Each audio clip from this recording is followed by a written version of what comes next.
The aim of our today's experiment is to determine the wavelength of sodium light by measuring the diameters of Newton rings.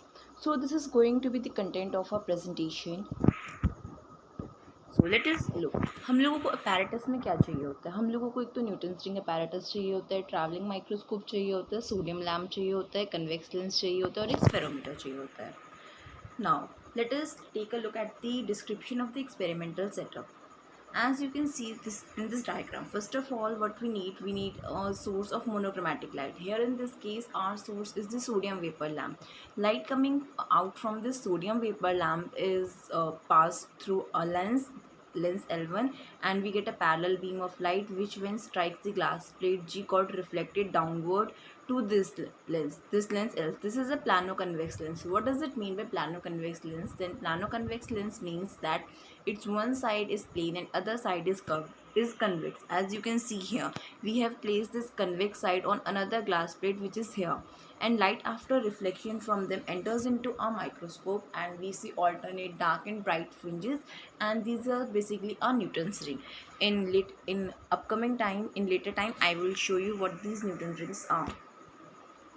Now description of experimental setup, I have described all this.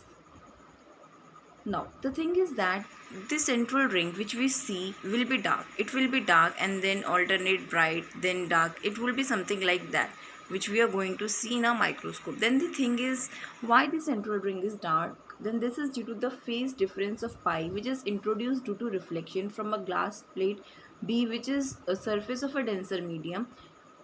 I will show you what I am talking about. As you can see, when the light, this is a rarer medium, this is a air and this is a glass. When this light falls on this rarer medium, then when it goes from rarer to denser medium, then as per Stokes law, it undergoes a phase reversal of pi. That's why we got a central dark spot fringe on the center rather than a bright. Now I have taken the help of virtual Amrita lab to show this how all this is happening. You can see well here in this short clip.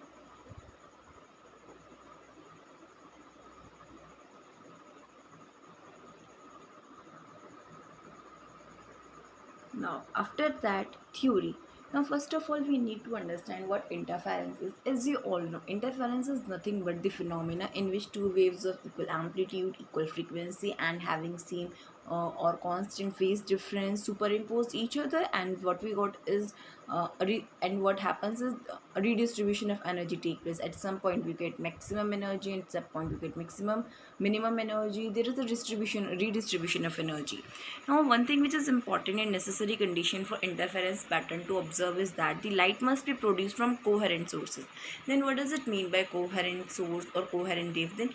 Coherent waves are those waves which have constant phase difference, and source which produces these waves are simply coherent source. Now we have two types of interference: constructive interference, destructive interference. I think you may be all aware about it. In constructive interference, crust of one wave falls on the crust of other wave, and trough of one wave falls on the trough of other wave, and we got wave, simply a wave like that, in which simply the amplitude of both get add up. In this there is a zero phase difference between the waves, and while in the case of destructive interference the phase difference is of 90 degree. If one wave is like that, then the other of wave is like that, and what we get nothing. The amplitude becomes zero. Here are two ways to get coherent sources. First is division of wavefront and other is division of amplitude. Here we have made the use of division of amplitude method. Now, what are Newton's ring? A Newton ring is a phenomena in which light pattern is obtained by the reflection between two surfaces. A spherical surface and adjacent flat surface is known as Newton's ring. This is a picture of Newton's ring in the case of sodium vapor lamp. Now, see here what I am saying that in Newton's ring, what happens? Suppose this light when falls on it, then on this glass the light got some part of it got reflected there and some part goes there. Now at the surface, at the boundary of the surface of glass plate, the light also got reflected back, and when these two rays interfere, we get what we get the Newton's ring. To avoid this transmitted light, what we do, we blacken the lower surface of our glass plate. Now formula which we are going to use in this experiment is lambda is equal to tan phi by 4r. This tan phi can be obtained by using our, हम लोग इसको अपने microscope, travelling microscope की help से determine करेंगे, and this 4r is determined by using spherometer. Let us take a look at each of these. How we are going to do this now. सबसे पहले हम लोगों को प्रोसीजर में करना क्या है, हम लोग अपने जो अपना लेंस था, प्लानो कन्वेक्स लेंस, और वो जो ग्लास प्लेट थी जिसके ऊपर उसे रखा हुआ था, first of all we would clean their surfaces, और हम लोग इसको इस तरीके से उसके ऊपर रख देंगे. Now after that what we do, we would set another glass plate G at an angle of 45 degree to the horizontal, and above it we would set our microscope. Now when we set our microscope vertically above it, when we would focus our microscope, we see alternate and dark and bright rings which are clearly visible. Now after that I will explain you what I am trying to say, then it will be more clear. हम लोग सब इसके बाद क्या करेंगे, जो अपना cross wire है, सपोज हम लोगों ने इस वाली रिंग के राइट कॉर्नर पे फिक्स कर दिया. नो अब हम लोग अपने माइक्रोस्कोप को लेफ़्ट टू राइट मूव कराएंगे. Suppose this is a first ring, second, third. वैसे हम लोग फर्स्ट टू फोर कुछ हम लोग रिंग्स को स्किप भी कर सकते हैं. Suppose this is our kth ring, take in general, then this will be k+1th ring and so on. Suppose we have covered like that, we will cover our whole area. Then after that what we will do, we will do the same procedure for the left side. ना अगर जैसे कि हम लोगों ने यहाँ पे kth ring ली थी तो हम लोग यहाँ से भी kth रिंग लेंगे. जैसे यहाँ पे हमारी 5th रिंग थी तो हम लोग लेफ्ट साइड से भी 5th रिंग के ही उस पर अपने क्रॉस वायर को सेट करेंगे, एंड देन फिर हम लोग इसको ऐसे आगे लेते जाएंगे. अब क्या होगा कि हमारे पास एक तो राइट हैंड साइड की रीडिंग्स आ जाएंगी और लेफ्ट हैंड साइड की. जब हम इन दोनों को सब्ट्रैक्ट कर देंगे, राइट हैंड साइड में से लेफ्ट हैंड साइड वाले को, तो हम लोगों को डायमीटर ऑफ द रिंग मिल जाएगा, और हम लोगों को डायमीटर ऑफ द रिंग ही निकालना होता है अपने माइक्रोस्कोप की हेल्प से. So this is all being written there. Set the cross wire of the eyepiece at the right corner of the central ring and note the readings. फिर move the microscope from left to right. Similarly do this for the left corner of the central ring. Now after that हम लोग क्या करेंगे, subtract करके हमें diameter मिल जाएगा. फिर हम लोग मीन डायमीटर निकाल लेंगे, उन सभी डायमीटर्स का मीन. इसके बाद हम लोगों को एक तो रेडियस ऑफ कर्वेचर आर जो अपने फॉर्मूले के लिए चाहिए होता है, तो हमारा स्फेरोमीटर की हेल्प से निकलता है. अब हम लोग क्या करेंगे, जैसे कि देखो मैं बताती हूँ, जैसे कि हमारे यहाँ पे नंबर ऑफ़ रिंग्स निकला था, this is a number of rings. तो हम लोग नंबर ऑफ़ रिंग्स, जैसे हमारी kth रिंग के लिए डायमीटर डी निकला था, तो हम लोग इस डायमीटर का स्क्वायर ले लेंगे, और ये जो डायमीटर का स्क्वायर है उसको हम लोग along Y axis and number of rings along X axis हम लोग प्लॉट करेंगे. तो हमको एक स्ट्रेट लाइन प्लॉट मिलेगा, और हम लोग जब इस प्लॉट का स्लोप निकालेंगे तो वही हमारी tan phi की वैल्यू होगी. This slope is nothing but a tan phi. So that's all which is being written here, this whole theory. Now after that हम लोग r और tan phi की वैल्यू को अपने फॉर्मूले में पुट कर देंगे और हमारे पास वैल्यू आ जाएगी.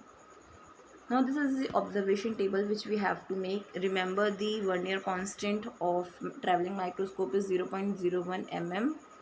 हम लोग यहाँ पे अपनी ऑब्जर्वेशन टेबल को फिल करेंगे. जैसे लेफ़्ट टू राइट हम लोग जब गए थे तो हम लोगों की क्या रीडिंग आई थी माइक्रोस्कोप से, फिर राइट टू लेफ़्ट की, दोनों को सब्ट्रैक्ट करके हमें डायमीटर मिल जाएगा. Then we would take the square of this diameter.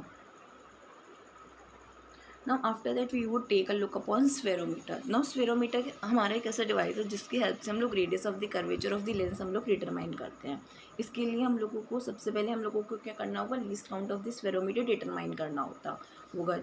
देखो मैं क्लिप दिखाने से पहले I would tell you that in this case सबसे पहले हम लोगों को पिच निकालनी होती है. पिच का मतलब ये है कि सपोज़ करो जो हमारा स्फेरोमीटर है इसका ये पार्ट है कि जब मैंने इसको 4 टाइम्स रोटेट करा तो मतलब यहाँ पे ये तो इसका सर्कुलर स्केल होता है, और ये इसका एक वर्टिकल स्केल कह लो या फिर मेन स्केल कह लो, ये होता है हमारा मेन स्केल. तो हम लोग ये देखेंगे कि अगर से सपोज़ करो हम लोगों ने इसको 4 टाइम रोटेट कराया तो इसकी कितनी रीडिंग आई यहाँ पे, तो इससे हमारी पिच निकल जाती है. और लीस्ट काउंट निकालने के लिए हम लोग pitch divided by number of division on the circular scale करते हैं. This is whole shown here. I have make the use of Amrita virtual lab. As you can see in this clip, 0 इसका coincide करना चाहिए, बात तो पता ही है. Now after that it has been rotated 4 times and as you can see it's we are getting, इसके अंदर हम लोग क्या मिल रहा है, 4 टाइम्स रोटेट करने के बाद ये 4 पे कोइंसाइड कर रहा है. देखो जैसे कि डिस्टेंस मूव कितना हुआ 4 mm, तो उसने उसमें 4 रोटेशन करी. ऐसे अगर सपोज़ करो आप उसे ज़रूरी नहीं 4 बारी करो, 3 टाइम्स रोटेट करा और तो हम लोगों को 3 ही मिलेगी, 3 mm ही वो मूव करा होगा. तो हमारा पिच होता है distance move divided by number of rotations. हम लोग ऐसे करके निकाल लेते हैं. और number of division on circular scale, ये हमारी 100 डिवीजन्स होती हैं, तो हमारा लीस्ट काउंट 0.01 mm इस तरीके से निकल आता है ना। इसके बाद हम लोगों को क्या करना होता है, distance between two legs of this spherometer को डिटरमाइन करना होता है। For that what we will do, हम लोग अपने स्फेरोमीटर को एक प्लेन वाइट शीट पे रखते हैं एंड जस्ट टच करा उनके एजेस को हम लोग क्या करेंगे, उसके एक पॉइंट को ले लिया और फिर हम लोग उसका एक ट्राइंगल ड्रॉ कर लेंगे ना। जैसे कि ये हम लोगों को स्फेरोमीटर था, हम लोगों ने यहाँ पे इसकी 3 लेग्स को रखा, तो फिर इसके बाद हम लोगों ने स्केल से ट्राइंगल बना लिया था अपना, तो AB BC हम लोग स्केल की हेल्प से हम लोग इन सभी लेंथ्स को मेजर कर लेंगे एंड देन हम लोग मीन वैल्यू निकाल लेंगे। Why I am saying this, कि हम लोग ये L निकाल क्यों रहे हैं, क्योंकि हमारा रेडियस ऑफ द कर्वेचर निकालने का फॉर्मूला ये होता है। तो इस फॉर्मूले में जो हमारा L होता है, ये हमारा mean length of the legs of this spherometer होता है, मतलब जो डिस्टेंस है मीन L। और ये हम लोग अब H कैसे निकालेंगे ये देखते हैं। तो H हमारा क्या होता है, H सिगीटा मतलब ये है कि जो हमारा ये प्लानो कन्वेक्स लेंस है या फिर जो कोई भी हमारा स्फेरिकल सरफेस है, तो जो उसकी हाइट है तो वही हमारे यहाँ पे H होती है। तो इसको निकालने के लिए सबसे पहले ये है कि I will explain you all these things. सबसे पहले हम लोगों को क्या करना होता है, जो अपना एक पहले ग्लास प्लेट लेनी होती है, उस ग्लास प्लेट के ऊपर हम लोग सबसे पहले अपना प्लानो कन्वेक्स लेंस को रखेंगे, इस तरीके से रखेंगे। इसके बाद हमारा जो स्फेरोमीटर होगा, जैसे कि इसकी ये 3 लेग्स हैं, हम इसको इसके ऊपर लेके आएंगे। अब ये कम्प्लीटली टच कर रहा है नहीं कर रहा है, इसके लिए हम लोग इस पेपर को इंसर्ट करके देखेंगे। अब इसके बाद जो हमारा सेंटर वाला है, तो हमारे यहाँ पे एक स्क्रू लगा होता है, हम लोग को क्या करेंगे, उसको रोटेट करेंगे। वो जो स्क्रू है वो भी इसके सरफेस पे टच करना होता है और हम लोग एक पेपर स्ट्रिप को इंसर्ट करके चेक कर सकते हैं कि कोई स्पेस है या नहीं। तो अब हम लोग इसके बाद क्या करेंगे, हम लोग अपने मेन स्केल में रीडिंग देखेंगे, हमारी मेन स्केल में रीडिंग कितनी आ रही है, और फिर हम लोग देखेंगे कि हमारे सर्कुलर स्केल में कितनी रीडिंग आ रही है। तो इस रीडिंग को लिखने के लिए हम लोग क्या करेंगे, अपने मेन स्केल रीडिंग प्लस में हमारी जो वर्नियर, ये जो हमारी सर्कुलर स्केल पे रीडिंग आ रही है, इनटू में जो हमारा लीस्ट काउंट होता है, फिर हम लोग इससे अपनी निकाल लेंगे। इसी तरीके से हम लोगों को सेम प्रोसीजर करना होगा एक प्लेन ग्लास शीट के लिए, उसको भी हम लोग इसी तरीके से रखेंगे और फिर अपने स्फेरोमीटर को लाएंगे और रीडिंग्स को नोट करेंगे। तो इसके बाद हम लोगों को एक चीज़ और देखनी है कि हम लोगों ने जब हमारा जो स्क्रू है हम लोगों ने उसकी सरफेस पे रखा तो उसने कितनी नंबर ऑफ रोटेशंस करी, हमें वो चीज़ भी देखनी होगी। ना हम लोगों को जो एक्स है वो हम लोगों को फिर क्या कर देना है, A-B कर देना है। तो ये जो हम लोग A-B कर देंगे, इसी से हम लोगों को अपने H की वैल्यू निकल आएगी ना। आफ्टर दैट हम लोग इन सभी 3 बार इस चीज़ को रिपीट करेंगे तो हम लोगों को मीन वैल्यू मिल जाएगी अपनी H की। After that we would put it in formula, तो हम लोगों को इसकी वैल्यू भी मिल जाएगी। आफ्टर दैट हमें पता है कि हमारी wavelength of the sodium light क्या होता है, lambda is equal to 10π/4r, तो हम लोग यहाँ से निकाल लेंगे। हम लोग अपने टेबल की वैल्यू से हम लोग कंपेयर करके देखेंगे कि हमारी वैल्यू में कितना परसेंटेज आ रहा है and this is the result. So now let us talk of the precautions and sources of error. सबसे पहले तो हम लोगों को ये देखना है कि ग्लास प्लेट और लेंस अच्छे से क्लीन हो एंड देन आफ्टर दैट हम लोगों को नंबर ऑफ रिंग्स अच्छे से काउंट करनी लेफ्ट टू राइट। और हम लोग 4 to 5 रिंग्स को स्किप भी कर सकते हैं because these are not well defined. Radius of curvature को बहुत ही ज़्यादा केयरफुली मेजर करना है और हम लोगों को ये देखना है कि बीम जो है it should fall normally on the lens, जैसे कि हमारे लेंस नॉर्मली मतलब परपेंडिकुलरली वो उसके ऊपर फॉल करनी चाहिए। Now these are the references and useful sources which I have used: BSc Practical Physics by Geeta Sen and Amrita Virtual Lab, YouTube and Google. So thank you.